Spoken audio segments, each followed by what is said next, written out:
Genesis 48, Magandang Balita Biblia.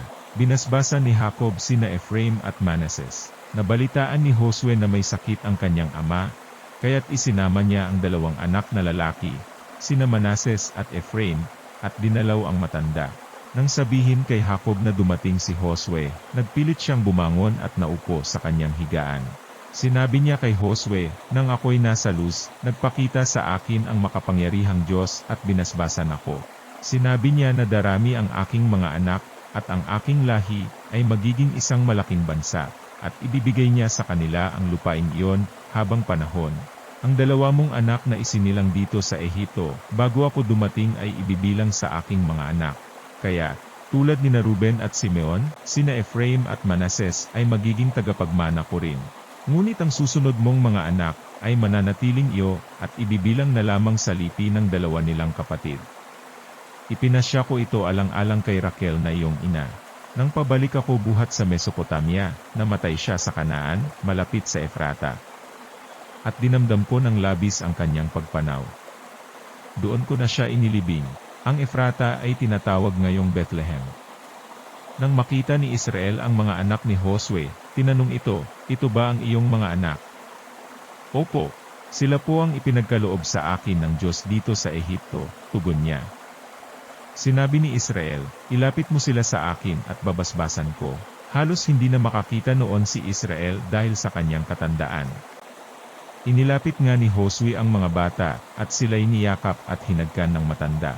Sinabi ni Jacob kay Josue, "Wala na akong pag-asa noon na makikita pa kita.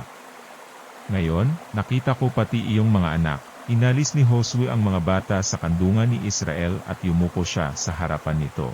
Pagkatapos, inilapit niya sa matanda ang dalawang bata, si Ephraim sa gawing kaliwa, at si Manases sa gawing kanan nito.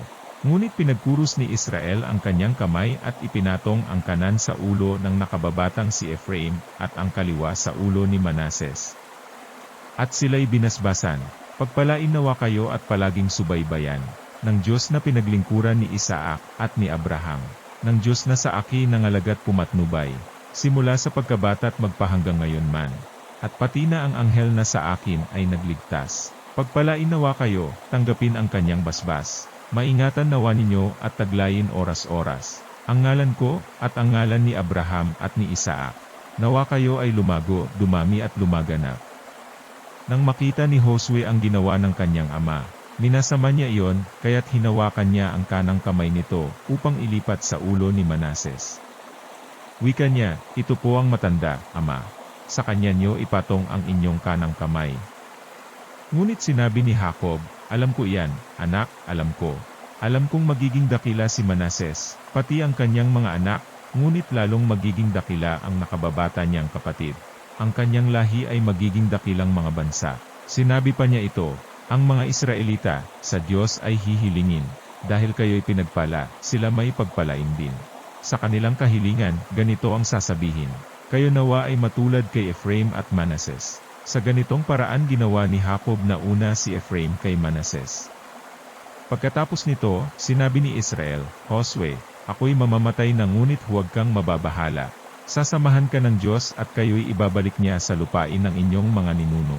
Ikaw ang tanging magmamana ng Shechem, na nakuha ko sa mga Amoryo, sa pamamagitan ng aking tabak at pana."